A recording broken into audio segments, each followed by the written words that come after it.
Let's talk about milk. Let's talk about dairy. First things first, let me put my cards out on the table. I am a huge fan of dairy products. Boy, I love my glass of milk and my cookies. I love my ice cream. I love my cheese.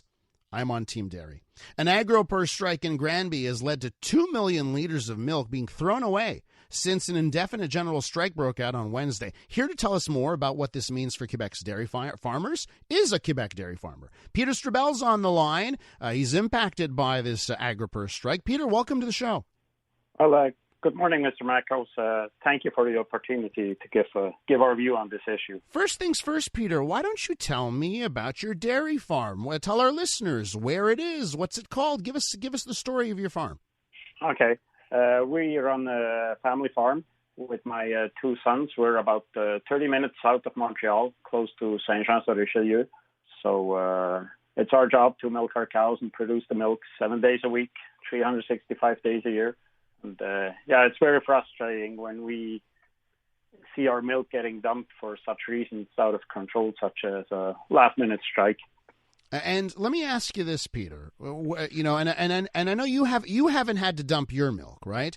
But let me ask you if there were any other alternatives here. Could anything else been done in light of the circumstances with the strike? No, I think all other possibilities have been explored. I think our team at the Dairy Producers of Quebec, they did an excellent job of trying to redirect as much of the milk as possible that usually goes to Granby and get it into other plants. That's always the process, as sometimes things can happen. So usually we have success with that, but Granby is one of the major plants in Quebec with close to 10% of processing, so they're not so easy to replace. Mm-hmm. So many plants are running close to full capacity, and especially I think was very unfortunate timing over Canada, a long weekend when many processors, people had their extra day off, processors slowed down, so it's very unfortunate timing, but all other possibilities were explored. Food banks are always our first choice. We prefer giving our milk to those in need than to dump it. But unfortunately, we didn't get to process all the milk that was available. Peter, I want to get back to your farm for a bit because, I would imagine it's a labor of love because it must be hard work. Can you tell us a bit about the cows and why you find dairy farming is something that is fulfilling? Well, I think it's kind of like most people who have a job. It's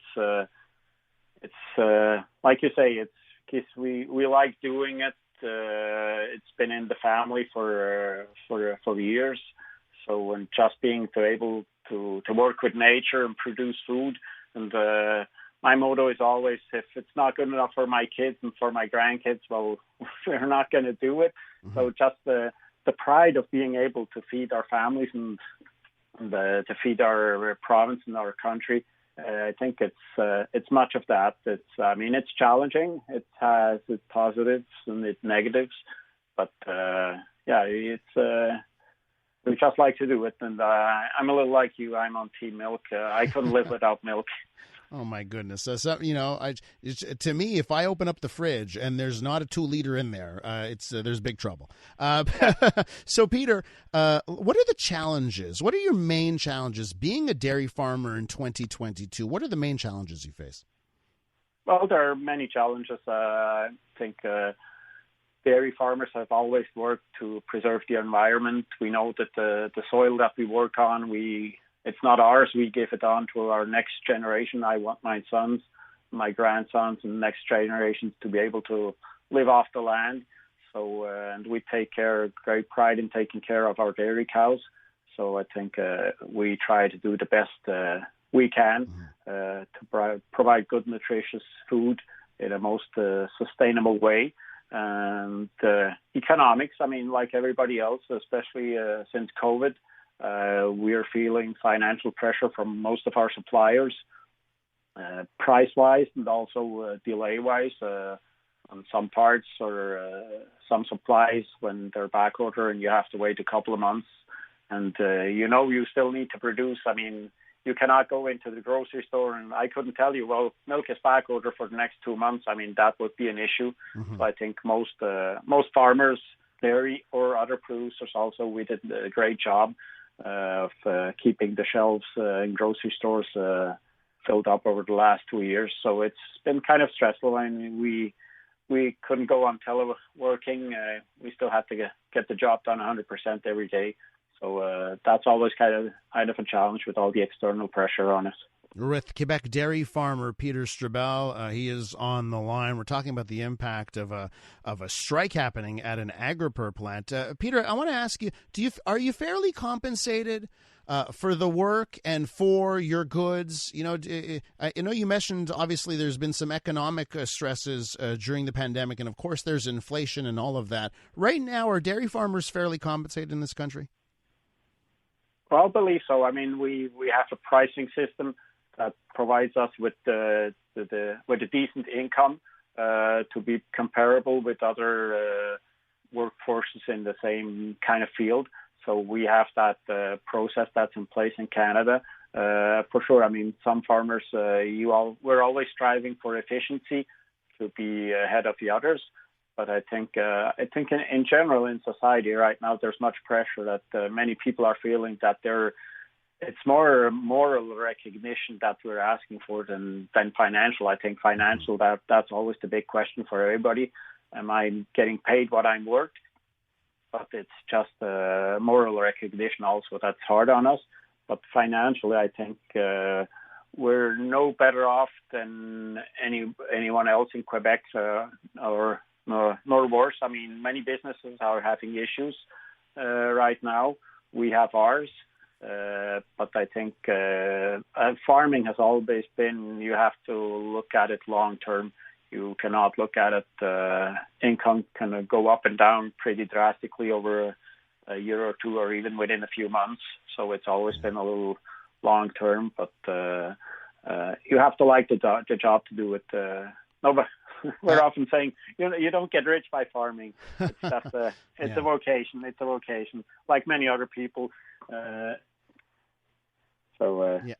have to like it. Peter, let me ask you this: this strike that's happening at the Agropur plant, how much, if it continues, is there a point where it could impact you and you could be one of the farmers dumping milk? Well, I think the strike in Quebec, the dairy supply system is collective.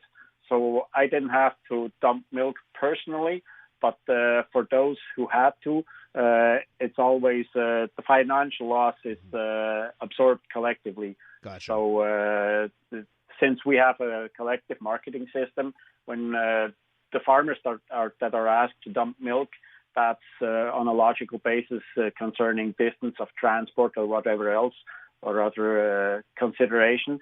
But the financial impact is going to be equal on all farms in Quebec. We split income, but we also split losses. So it is impacting me on a financial basis, as all farms in Quebec. Do you have any inside scoop or any indication on when this strike could possibly end? Do you think it's going to end sooner than later? Well, I hope it'll end pretty soon or almost immediately, because obviously it is an issue. We don't like to dump our product. We worked hard for it.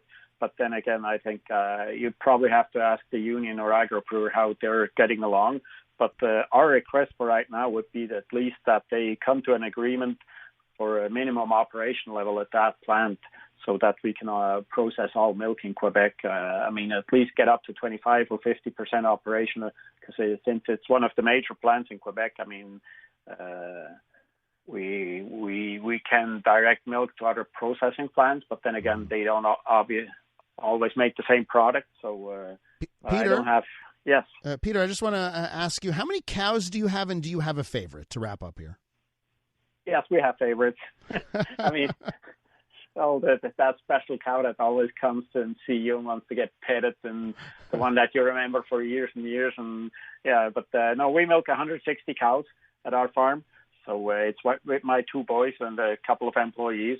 So wow. We like our animals and we care for them. So it's that's part of the the reason for being a dairy farmer, and especially for having the product after that. Like you said, milk and cheese and yogurt, I couldn't live without it. I need it every day. It's nutritious, it's wholesome, it's economical compared to other drinks, so it's health packed. Peter, thanks so much for coming on the program. I hope the strike ends sooner than later. Thanks so much. Well, thank you very much. Have a nice day. Thank you. Peter Strebel is a Quebec Dairy farmer.